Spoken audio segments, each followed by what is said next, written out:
Hello, my name is Mae Whittick. Welcome to Her Conversations, Tools for the Awakening.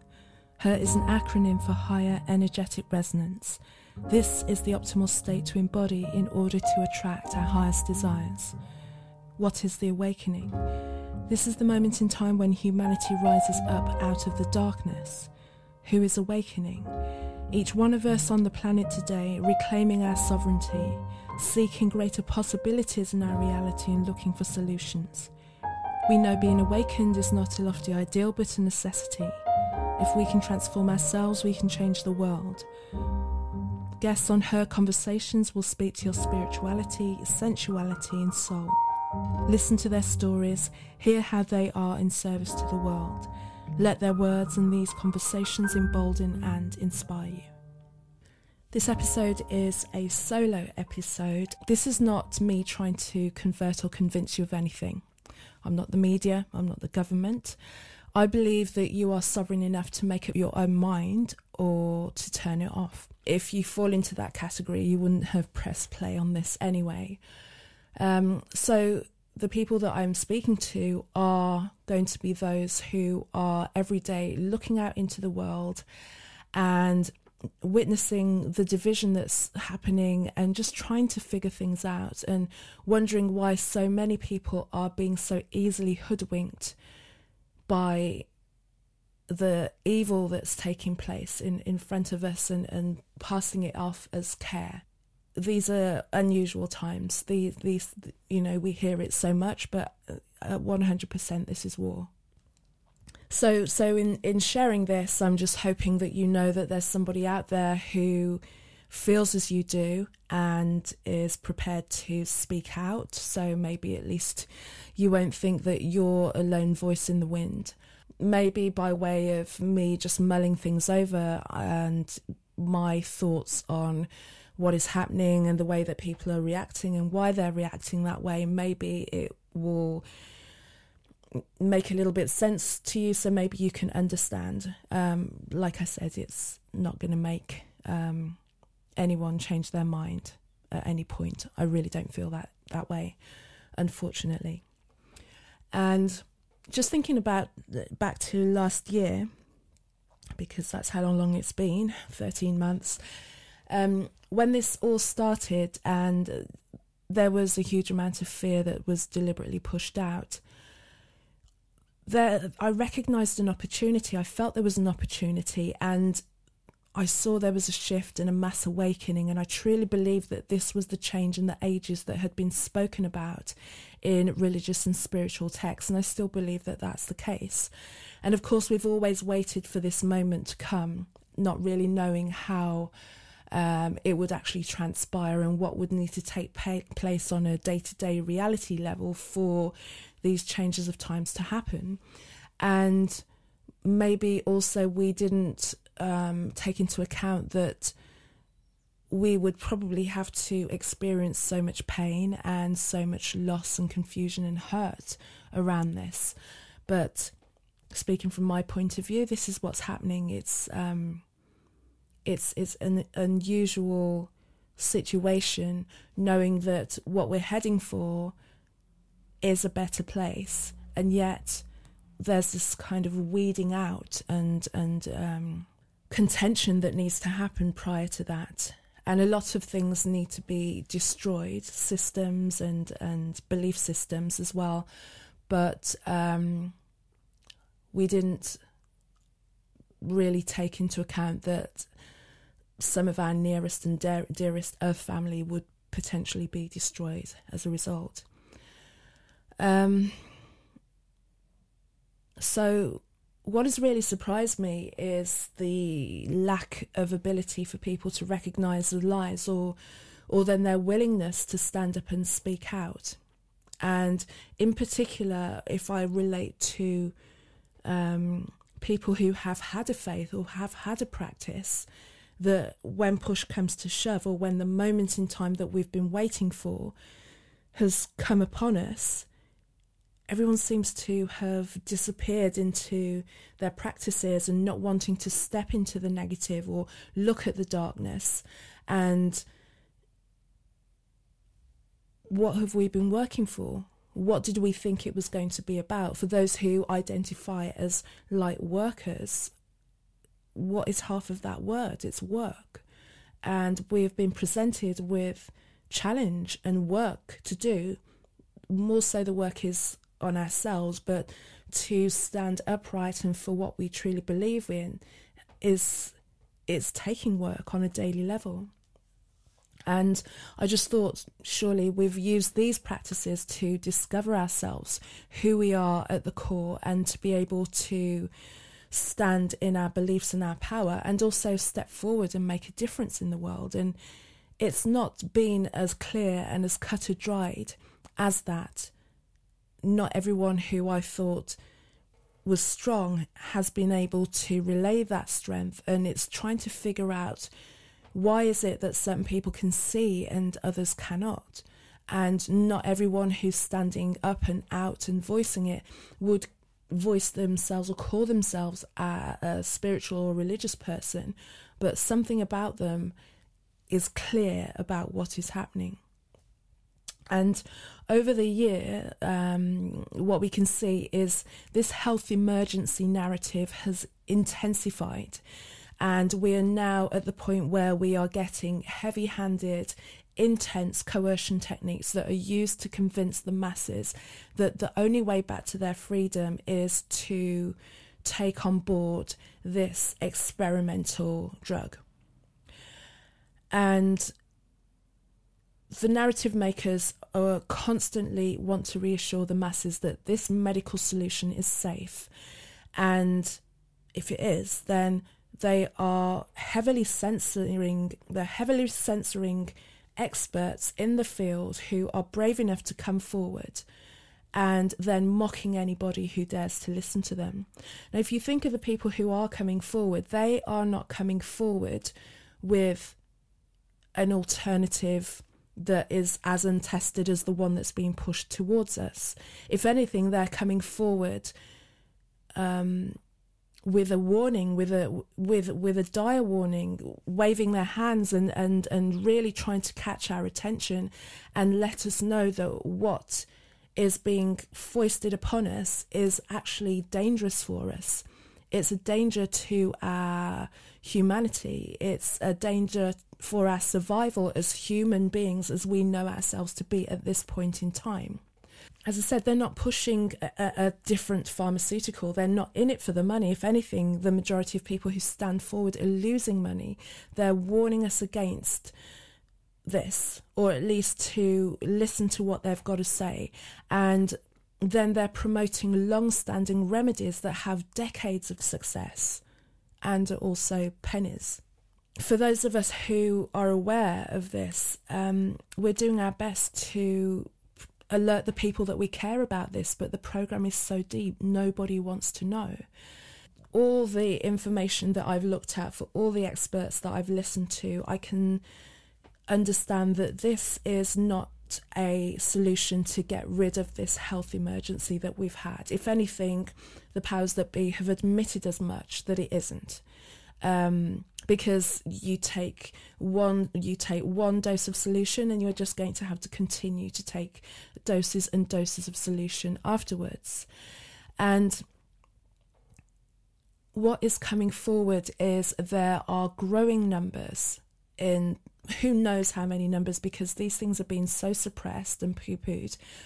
There are growing numbers of debilitating side effects and deaths that are recorded. Already brands that are offering this solution have been paused in their administration of it because of the level of danger and adverse reactions that people are getting. This solution is worse than the problem itself ever was. We didn't have any length or any extreme of the health emergency that we were told we had, and yet we have taken and allowed ourselves to go along with their solutions, and we're still none the better a year later.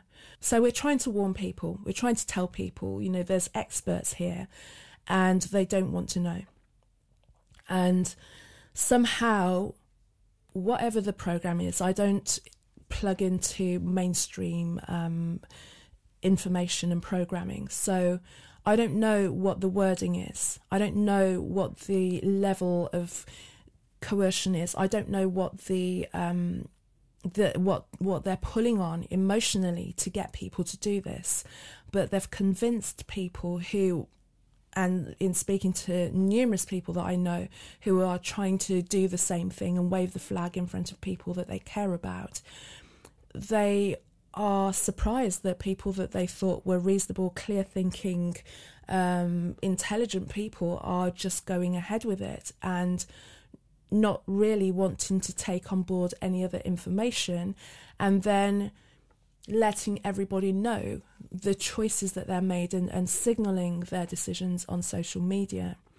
And this is a really heartbreaking situation because we are potentially witnessing the demise of these people because we are aware of what is happening here. I've listened to, just now been sent a clip from a nurse who works deep within the NHS. And what she is having to deal with is nobody listening to her, threats to her job. And she feels that she's in a place that she can't move out of simply because her partner got made redundant at the beginning of all of this. And they have a home and 2 children and amenities to pay for. So as the sole earner, she needs to keep that on board. And even at the end of her heartbreaking testimony, she then said that she will happily face her fate because she realises that she's complicit in something that is tantamount to genocide right now. And on top of this, then we have this push from celebrity and media figure and royalty endorsement. People are being paid to broadcast that this is something that we should do, and it's working.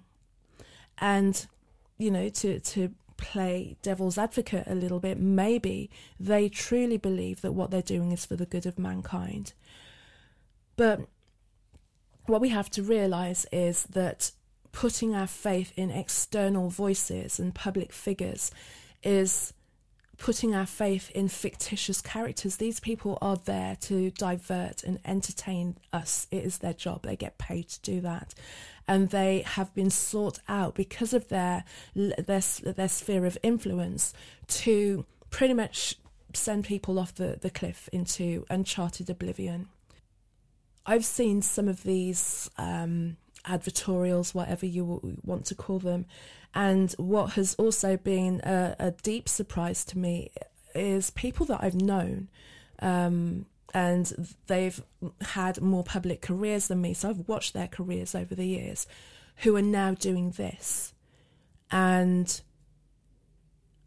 it's I don't even know how to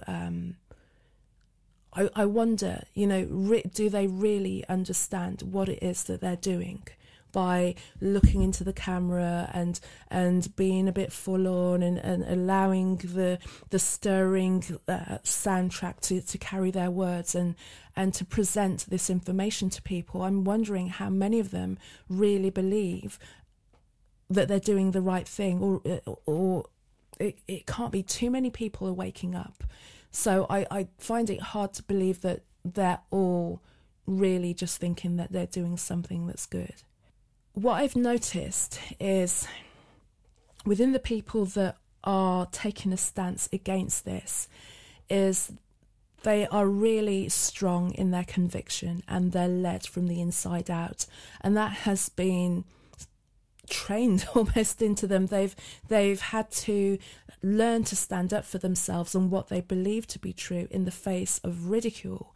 And when you have people that you know laughing at you and calling you conspiracy theories and all the ridiculous, boring, repetitive terms that they choose to use, because you truly believe what you stand for, you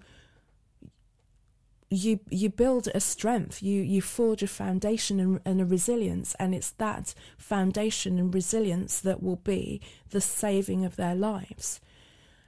the people do have a choice, and it's creating a division right now. And personally, I know many of my close Earth relatives have succumbed to the propaganda.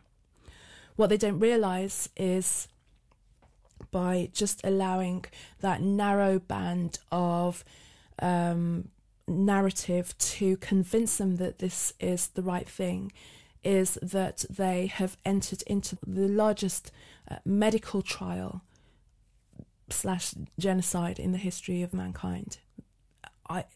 Millions of people.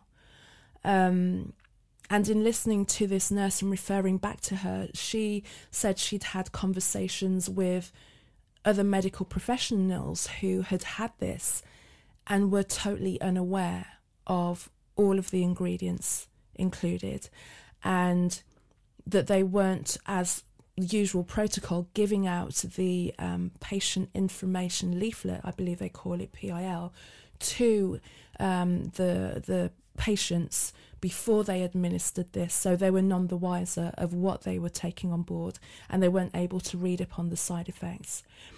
And as someone who, in my younger foolish days, I took part in medical trials, and I did it for money.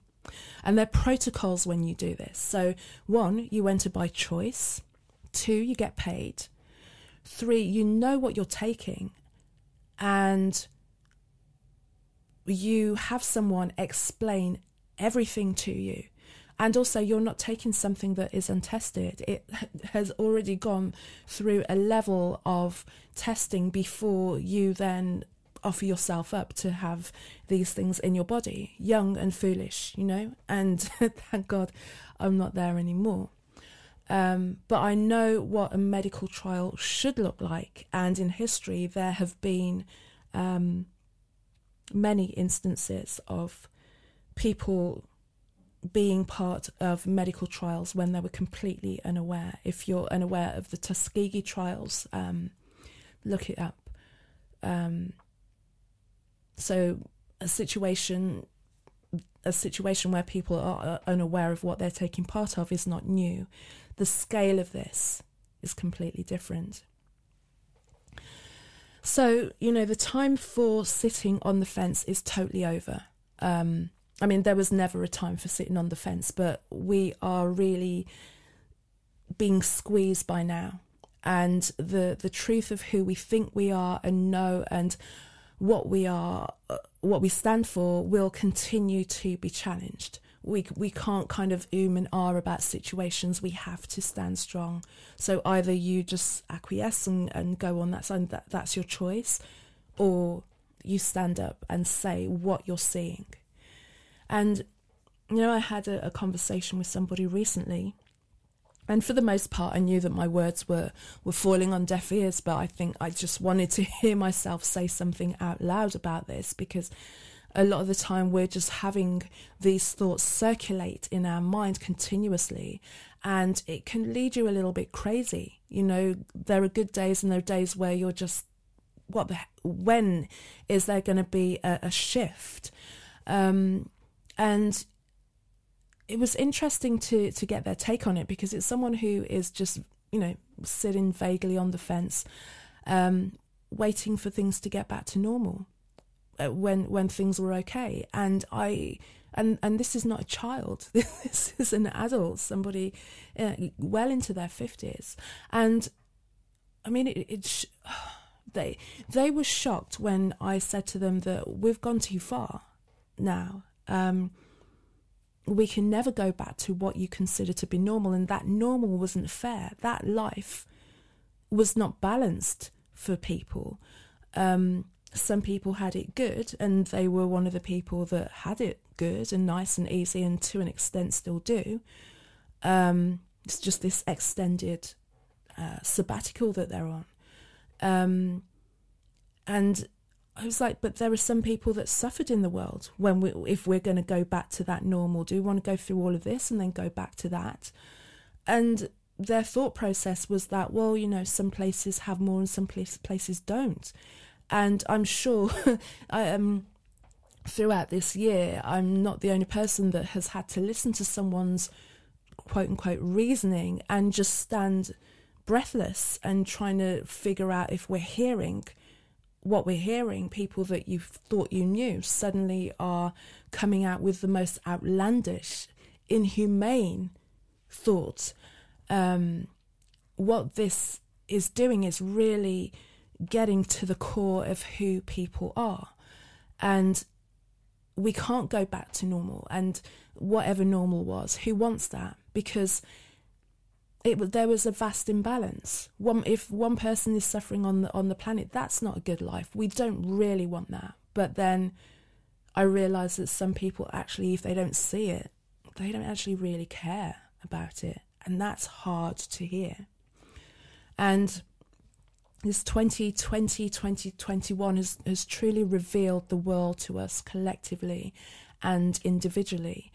This long sabbatical that we have been invited to take has given those who choose to an opportunity to learn about what is really happening in the world, what is important to them, and then how they want to show up and what they want to do in terms of having a direction and a purpose in their life.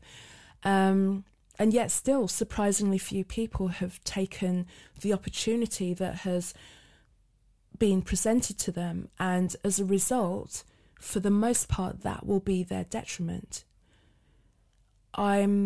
Will forever be in shock at how unwilling people are to discover the truth or try and recognize it for themselves. They just choose not to see, or they don't see. I'm not sure what it is, but continually promises are made and situations are retracted, and people are suffering and losing money and businesses and homes and relationships in the face of this game that is being played at our expense. The ones who are standing up and refusing these ridiculous mandates are being called selfish. And yet we're not the selfish ones, because we're standing up not just for ourselves but for others, because we're trying our best to just wave that flag one more time, and we're getting exhausted now. There comes a point where you can't hold on to somebody who is hell-bent on running off the edge of the cliff. We cannot do it. We have to allow people to make their choices.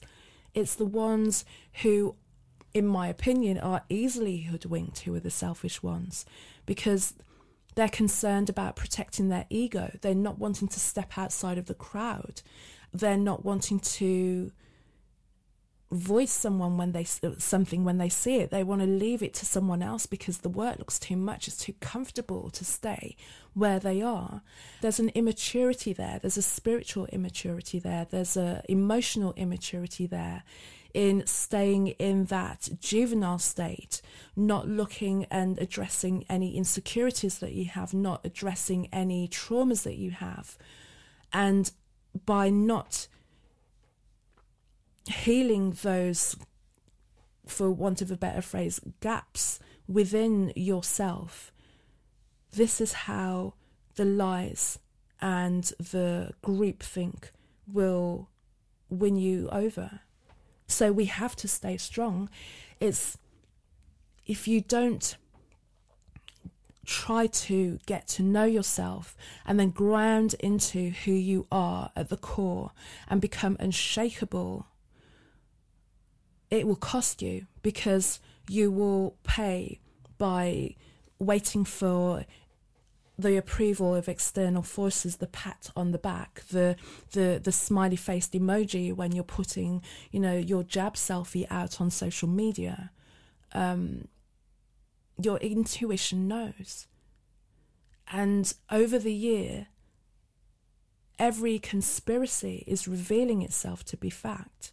Humanity right now is in the middle of this spiritual, this psychological attack, and maybe it's too much for the psyche of many, and they've just chosen to withdraw into this bubble of apathy and fear. But it's going to cost us dear. It's costing us dear already. The little freedoms that we have are incrementally being taken away. And the low self-worth of the collective is celebrating at the little crumbs that we're given, while the people who are making the decisions about where we can go and when we can go there are mocking you. We have to rediscover our personal pride. We have to wake up from the fog and the haze and the dream and the belief that all things are fun and hunky-dory. At this present moment, they are not. And day by day, the narrative is just twisting and turning, and yet people choose not to see it.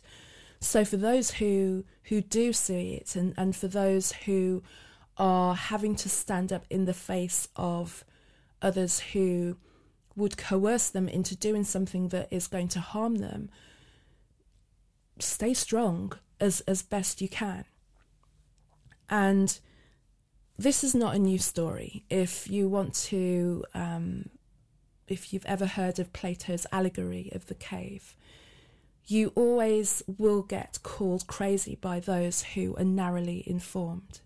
If we imagine the world and the reality that we live in right now, or have known to exist in, as the cave, and then some of us actually start to escape the cave and venture out into the external of the cave, we realise there's so much more. There's so much more that we don't know. There's so much more that's possible. And our lack of knowledge has been what has been used against us.